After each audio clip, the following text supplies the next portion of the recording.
We begin with a couple of quotes. First, what's in a name? A rose by any other name would smell as sweet. The other, not as eloquent as Shakespeare, hey, let's 86 it and start all over again. Okay, I know what you're saying. What am I smoking? But bear with me, because you know that Shakespeare quote could refer to a company called Toyota. Now, as we know, they are trying to attract a much younger audience to the Scion brand. The question is, should Toyota have said, who cares about demographics? Just put a Toyota badge on it. Well, all I can say is unless this vehicle attracts more people into the showroom, Toyota just might run out of patience. That was at the launch of the Scion IM, and as we said back then, consumers weren't really excited about this brand, but they might be if they threw a Toyota badge on the vehicles. Well, shortly after, Scion was dead. However, the Scion FRS and the IM survived, and they now sport a Toyota nameplate. And thus the question, what's in a name? I'm not surprised Scion has gone away. I don't think it'd be lamented. There wasn't a lot of iconic cars in its lineup. And in fact, the two that are coming back, the GT86 was a long time ago a Toyota, and the IM most recently was the Matrix. So there you go. The Corolla is what built Toyota in Canada, and to have IM associated with the Corolla brand, the top-selling car in the history of the automobile and the mainstay of our business, is, I think, a really important thing for IM and for Toyota. And this means that as a result of attaching the Corolla nameplate to it, this vehicle is now going to be available in every Toyota dealership, coast to coast. I think that's a great thing for our dealers, and it's a great thing for our customers. When it comes to hybrid, Toyota comprises about 70% of the market for hybrids in Canada. And I think that's just going to step up another mark with the launch of the Prius Prime. This vehicle is the most fuel-efficient vehicle in the marketplace.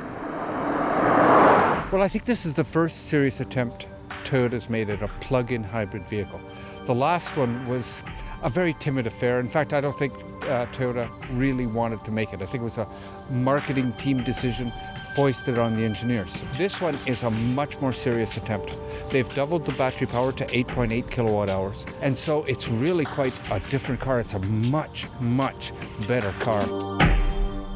On some vehicles, you need to plan your route from A to B to C to D to get to your ultimate destination. Whereas, with this electric and gas vehicle, you can have that spontaneous road trip where I want to drive around this road, I want to see what's down there, and there's no worry about getting to your next destination, just say charge your vehicle. 開発は初代のプリウスからずっと携わっていて、今回のこのプロジェクトの中で一番自信を持って言えるのはやっぱりEV で走る領域がすごく広がったっていうことですね。距離もさることながら冬場のヒーターだとかあとは冬の走り出しとかそういったところも EV で走れるのでもう EV でいろいろ走る機会をお客様が非常に広くレンジを上げられたってところです。They claim you can go 135 kilometers an hour, I think, on EV power alone. There were cops around here in Southern California, so I didn't try that. I got it up to about 120, no problem at all. In fact, it was quite sprightly, quite torquey. It's actually as fast in pure electric mode as it is in hybrid mode when the gas and electric motors are working together.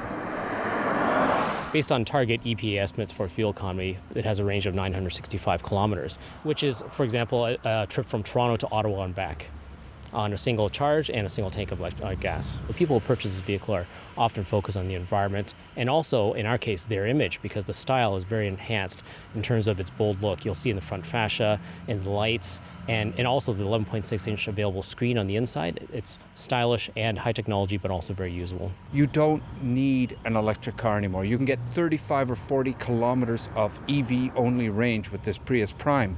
Then after you're done with the electric power, it'll get about 4 to 5 liters per 100 kilometers. Who needs a Tesla? 子供は、全部で3人います。